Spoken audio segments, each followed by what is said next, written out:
Yo les fighters! C'est parti pour la review du chapitre 91 de Dragon Ball Super qui adapte les 20 premières minutes du film Super Héros. Le chapitre commence avec un Piccolo qui va chercher Pan à l'école. On en profite pour découvrir la maîtresse de Pan qui est vraiment stylée, franchement moi je l'adore, et qui s'entend étrangement bien avec Piccolo. Sûrement le fait qu'ils s'occupent tous les deux d'enfants.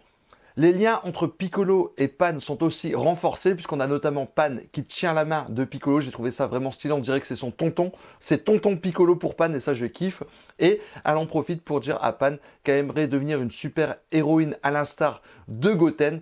Et Piccolo décide de l'entraîner suite au fait qu'il voit Pan justement sauter pour attraper une grenouille. Ne vous inquiétez pas, c'est pas Ginyu. Au départ, j'y ai peut-être un peu cru. Enfin, on sait que ça adapte le film, mais voilà. En tout cas, c'est pas Ginyu. Et Piccolo décide de l'entraîner. La suite est un peu différente du film, puisque dans le film, c'est Carmine qui nous explique les liens entre Red Pharmaceutique et l'armée du ruban rouge, mais aussi les liens de parenté entre le Dr Edo et le Dr Gero. Alors que dans le chapitre, c'est Krillin et sa chef qui nous briefent sur ce sujet. 3 mois plus tard, Edo sort de prison et dans une scène complètement identique, on a Edo qui fait exploser la prison pour se venger.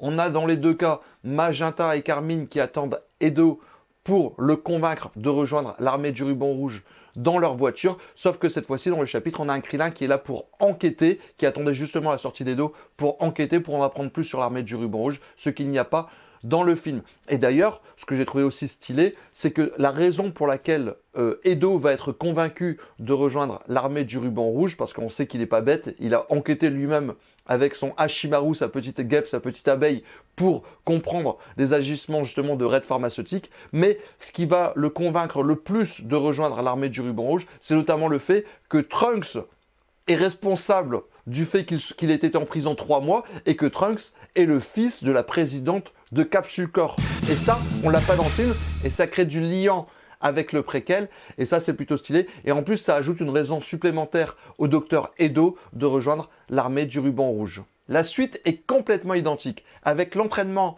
de Pan aux arts martiaux par Piccolo puis à un apprentissage pour pouvoir voler. Franchement les scènes sont assez identiques.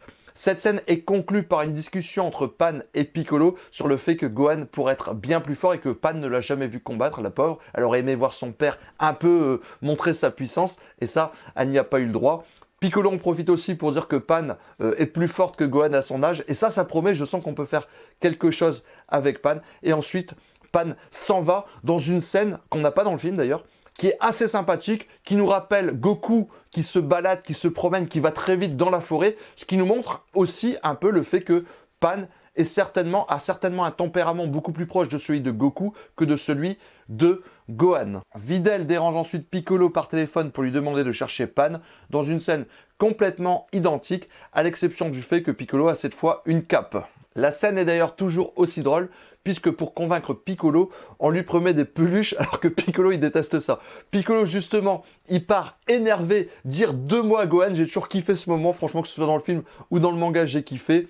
Il dit à Gohan qui s'est relâché, Gohan lui explique cette histoire de fourmis super guerriers, mais ça, on s'en fout un peu. Piccolo s'énerve et lui dit qu'il devrait plutôt s'entraîner au cas où il y a une menace pour la Terre, un danger. Ce à quoi Gohan répond que on aurait Goku et Vegeta pour y faire face. Ça énerve Piccolo qui lui met une bonne droite. La scène est assez identique. Gohan sourit parce qu'il a réussi à la parer, mais paf, il se prend une bonne droite dans le bide et Piccolo en profite pour lui donner sa cape, des choses assez lourdes pour que Gohan puisse enfin pouvoir s'entraîner un minimum.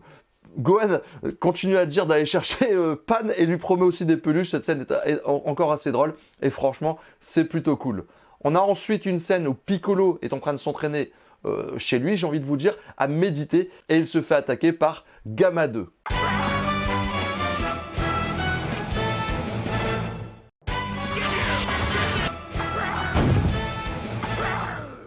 En conclusion, le chapitre est assez semblable aux 20 premières minutes du film, mais on nous a ajouté du lion avec ce préquel. Alors, est-ce que le préquel méritait vraiment d'exister? Je ne sais pas. Mais franchement, il y a des choses qui sont plutôt mieux faites. On a, par exemple, Edo qui a plus de raisons de rejoindre l'armée du ruban rouge. Krillin a un meilleur rôle. On comprend mieux aussi pourquoi Pan veut s'entraîner. Elle veut devenir une super-héroïne, ce genre de choses. Maintenant, je vous l'avais dit, on avance assez vite. On a fait 20 minutes sur 90, ce qui est déjà pas mal. À ce rythme-là, on serait sur 4 chapitres, je pense même d'ailleurs 3, parce que tout simplement, dans la suite du film, vous le savez, il y aura beaucoup plus de combats. C'est beaucoup plus long d'adapter des paroles, des textes, du tranche de vie, j'ai envie de vous dire, en manga que d'adapter du combat. Et la suite, c'est quasiment du full combat. Donc je pense vraiment qu'on va rester sur du 3-4 chapitres comme je l'avais annoncé. Je pense avoir eu raison. La suite, pour le chapitre 92, on va certainement partir un petit peu vers Broly, nous donner une raison pour qu'il rejoigne la planète de Beerus pour aller s'entraîner notamment, mais aussi pour se cacher de Frieza. Je pense qu'ils vont nous rajouter une petite hype en nous rajoutant Frieza dans le chapitre 92. J'en suis assez convaincu. On va partir 2 secondes pour voir Broly qui rejoint la planète de Beerus avec la menace de Frieza. Et on va retourner ensuite sur la suite du film super-héros, c'est-à-dire avec Piccolo qui se cache, qui enquête sur l'armée du ruban rouge et Tutti Quanti, j'ai envie de vous dire, et la suite. Et franchement, c'est vraiment cool de le voir en dessin 2D. J'adore la CGI, je trouve que... Enfin, j'adore la CGI. Moi, personnellement, je déteste la CGI, à dire vrai. Mais j'avais trouvé que celle du film super-héros était vraiment bien faite. Maintenant, quand je compare les dessins 2D de Toyotaro et la CGI, malgré que j'ai kiffé la CGI parce qu'elle était vraiment bien faite, et pourtant moi je suis plutôt réfractaire à la CGI, mais franchement c'est cool de le voir en 2D, on est pressé de voir la suite avec du Piccolo Orange, du Gohan Beast. Ils ont gardé ces petites phrases un peu, cette morale du fait que Gohan puisse être le personnage le plus fort. J'aurais aimé qu'on le voit un peu s'entraîner, ce genre de choses, des petits rajouts comme ça, on les a pas eu, mais c'est pas le plus grave. Le plus important les potos, c'est que je pense vraiment qu'on pourra passer à la suite de cet arc, à peu près en juin. Et ça c'est cool, je l'avais annoncé, je me suis pas trompé. Les rajouts sont plutôt bien faits, la liaison est bien faite entre le préquel et le film super-héros. Et franchement, ça fait plaisir. Maintenant, ça avance pas assez vite. Attention, ça avance je dis des bêtises. Ça avance vite, mais comme on connaît la suite, on a vraiment envie de passer à autre chose. Mais franchement, c'est plutôt bien fait, c'est plutôt sympathique. Moi, j'ai plutôt bien kiffé ce chapitre, ça m'a fait plaisir de le lire. Maintenant, j'aurais aimé lire en fait tous les chapitres d'un coup sur super-héros et qu'on n'en parle plus. Mais franchement, ça fait plaisir de voir du Piccolo. J'ai trouvé que ces petits rajouts, comme j'ai dit, étaient sympas. Le lien entre Piccolo et Pan est vraiment top. Le fait que Pan ressemble plus à Goku qu'à Gohan, ça fait plaisir. Et franchement, moi, je me suis régalé dans ce chapitre. Je me suis pas ennuyé une seconde. Et c'est un bon petit chapitre, en fait. C'est un bon petit chapitre. On est pressé de voir la suite. Comme je vous ai dit, on a Frieza en tête. Je pense qu'ils vont nous donner une petite dose de Frieza dans le chapitre 92. Dites-moi ce que vous avez pensé de ce chapitre. Dites-moi si vous avez préféré ce chapitre au film. Mais franchement, les deux sont plutôt bien. Maintenant, la CGI, j'aime pas trop. D'ailleurs, pour finir cette vidéo tranquillement, j'en parlais avec un pote encore hier ou avant-hier. Je me disais qu'en fait, et là, ça n'a rien à voir, hein, je parlais de la CGI, et je me disais qu'en fait, c'est vrai que quand je regarde par exemple ma fille, j'ai été assez choqué que pour les Disney, par exemple, et peut-être vous allez être choqué aussi, mais dites-moi si vous avez des enfants, s'ils pensent à la même chose que vous et moi. C'est-à-dire que moi, quand j'étais jeune, pour moi, un Disney, c'était un dessin animé en 2D, on faisait dessin par dessin, ça prenait 10 ans à le faire, et c'était magnifique. Et j'ai été assez choqué de découvrir que les jeunes d'aujourd'hui, dont fait partie par exemple ma fille, eh ben, ils sont plus dans les films Disney en 3D. C'est-à-dire que pour eux, un film Disney, c'est La Reine des Neiges, c'est Shrek, c'est tout ce que vous voulez. Et moi, à l'époque, quand j'avais découvert Shrek, par exemple, je trouvais ça plutôt mal fait en 3D. Et je préférais vraiment les dessins en 2D. Et j'ai pas changé d'avis.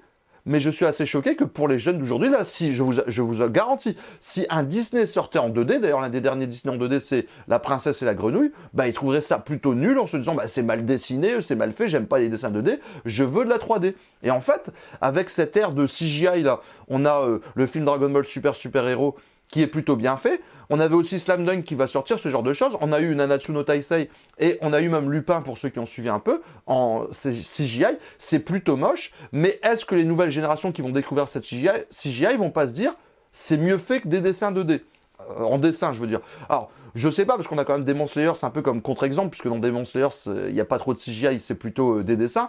Mais voilà, je balance ça comme ça. Est-ce que c'est pas nous qu'on est un peu trop vieux et que les jeunes qui vont vivre, qui vont découvrir leur premier dessin animé en CGI, ils vont pas se dire mais en fait la CGI ça cartonne et le jour qu'on aura un retour dans la 2D, ils vont pas se dire c'est un peu moche. Je suis pas certain d'avoir raison, moi personnellement, vous le savez très bien, je suis pour le bon petit dessin 2D et tout. Mais après il faut aussi avouer que la 3D ou la CGI ça permet d'aller beaucoup plus vite pour sortir un film. C'est vrai que maintenant pour les Disney, ils vont beaucoup plus vite pour sortir Reine des Neiges 2, tout ce que tu veux, Shrek, tout ce que tu veux, que pour nous sortir un bon petit Aladdin ou un Roi Lion. Donc voilà, là j'ai fait la comparaison avec les Disney, mais c'était juste pour dire que ça va plus vite et que ceux qui sont nés dans cette époque où ils ont directement découvert les films, les dessins animés en CGI et en 3D, ben peut-être qu'ils préfèrent ça. Donc voilà, je balance ça comme ça, dites-moi ce que vous en pensez. N'hésitez pas à me dire ce que vous avez pensé du chapitre.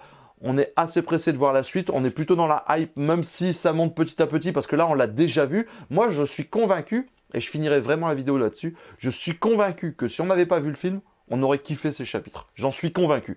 Parce que franchement, on a besoin un peu de jours de paix. Là, ça commence à faire beaucoup, certes, mais là, les combats vont reprendre. Et certes, là, on connaît déjà les combats, c'est-à-dire Piccolo contre Gamma, on sait déjà qu'il y aura Orange Piccolo, on sait déjà qu'il y aura Gohan Beast. Mais si on n'avait pas vu le film et qu'il nous avait sorti ces chapitres, moi, je serais comme un fou furieux devant mon écran. Je vous le garantis, pour le 92 et le 93, je crois que j'aurais hurlé, je me serais mis à poil, je sais pas ce que j'aurais fait, mais j'aurais fait un truc de fou parce que j'aurais surkiffé. Là, bien sûr, je ne serais pas dans une hype aussi grande du fait que je sache déjà ce qui va se passer. Mais c'est compliqué d'essayer de faire abstraction du fait qu'on sait ce qui va se passer, mais franchement, ça va être kiffant ce qui va arriver. Je suis pressé de voir Gohan. J'espère que Toyotaro va apporter encore quelques petites modifications dans l'histoire, ce genre de choses. S'il pouvait même changer la raison pour laquelle nos personnages ont la transformation, ou nous donner des explications plus claires sur le fait qu'ils aient une transformation, ce serait méga cool. S'il peut aussi légèrement changer le character design de Gohan Beast avec peut-être une touffe de cheveux un peu moins grande, ce serait cool. Sur ce les fighters, à bientôt pour de nouvelles vidéos. Tchuss!